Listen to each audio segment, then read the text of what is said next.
Well, hello there, and welcome to day 43 of A Film a Day with me, Jordan Woodley. Just as I did a dour film yesterday that was incredibly politically heavy and charged, today I thought I would follow it up by a personal, heavy character drama that's dour and hard to watch, just to keep my spirits up. Today was probably not the day that I necessarily wanted to watch Foxcatcher. I wasn't in the best of moods. I overslept. It's freezing at the moment, and I wasn't motivated. And watching a heavy, intense, slow-paced, mumblecore film was something I was just not in the mood for. And I started watching it, and I felt myself suffering to start with, as Channing Tatum very slowly and internally sort of speaks his way through this film. And then something remarkable happened. I get to about the halfway point of the film, and immediately I catch myself being engaged and finding the character drama incredibly powerful and tragic and interesting in a way that I really didn't expect.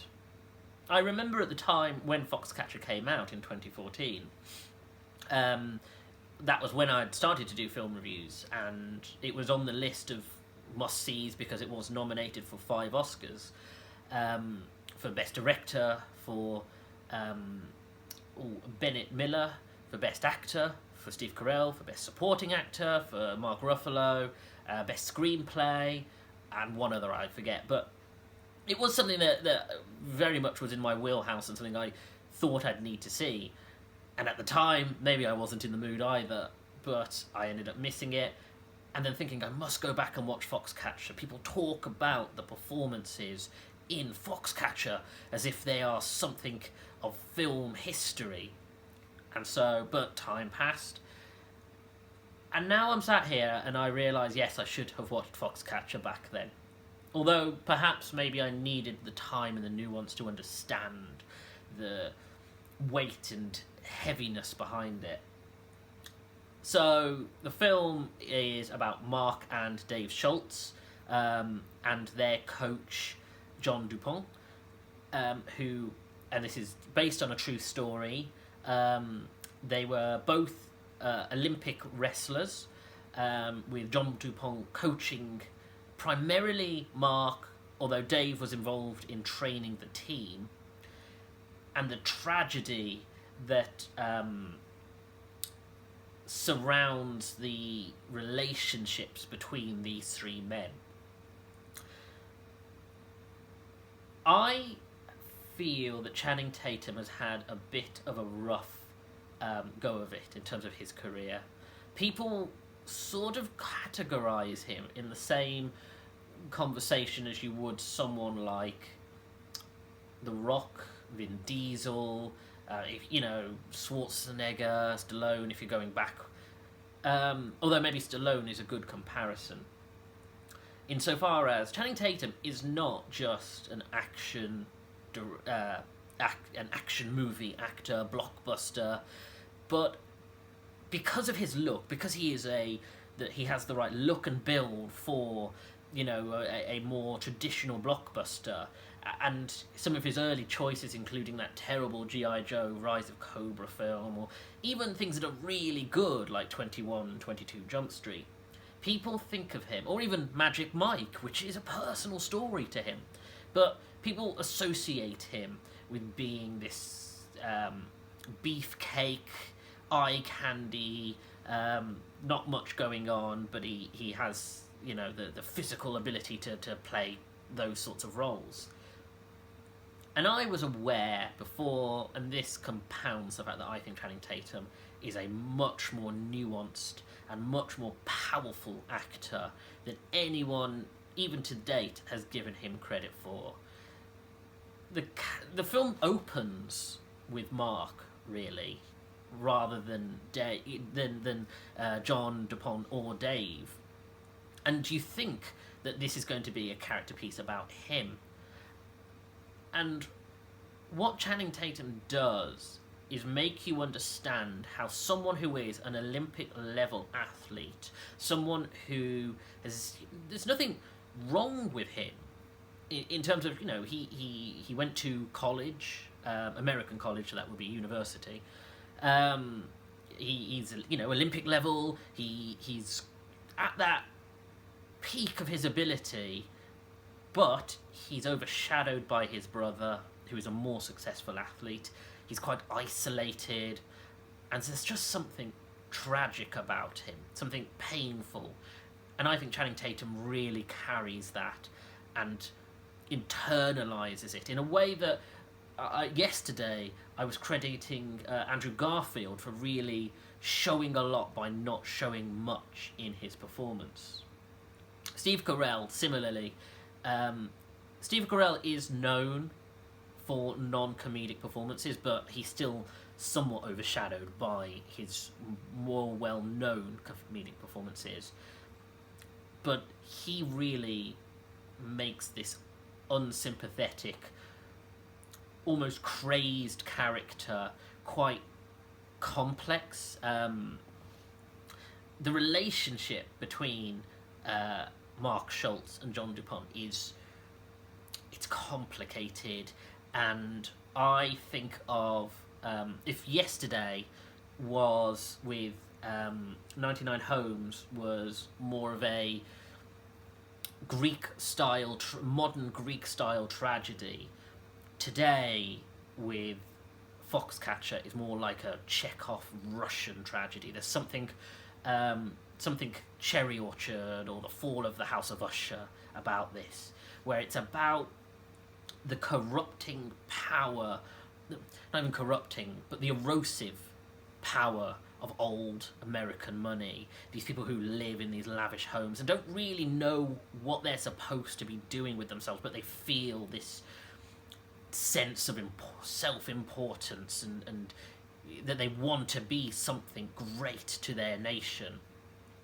And John Dupont really is this entitlement and self-aggrandizing, and there's nothing to say that, you know, Olympics is important, and it really goes to great detail to explore how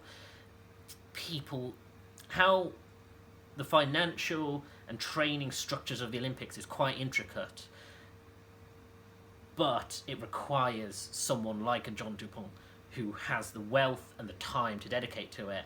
However, this is not a well man. He is mentally in a fragile place. He has a very odd relationship with his mother, and he has a very uncomfortable relationship with people around him. And you see this real ticking time bomb, and you look at Mark, and you look at John Dupont, and then you look at Dave Schultz, who's Mark Ruffalo, and you think, how's he going to play into it? You know, he is a much more settled domestic person who, frankly, is happier where he is, whereas with Mark, with Channing Tatum, it's much more the face of vulnerability. There's a strong metaphor to do with the idea that the poor, someone who's like Channing Tatum, who is the perfect workhorse, the perfect body to be put in front of the Olympics, but doesn't have the wealth or the ability to be aware. That's not entirely true. He is aware, but he doesn't know how to prevent his exploitation. And the idea that he, at one minute, is being treated like a friend, like a brother by John Dupont, and the next minute he's being treated like a subordinate. And you really do get to see the layers of exploitation slowly unpacked over the course of the film. And it made me think of a film that I watched many years ago, an indie British film called Ellen, which was about the face of a young girl who you wouldn't traditionally think of as a victim for exploitation, but over the course of the film you realise that's what she is. And similarly, Channing Tatum is very much in that camp of someone who you wouldn't traditionally, because he's a strong, big guy, he's a great achiever, he's ambitious, you think, well, that's not the face of a victim. But you realise, oh, victimization can take many forms, and all it takes is something like poverty, or sort of the combination of poverty and ability.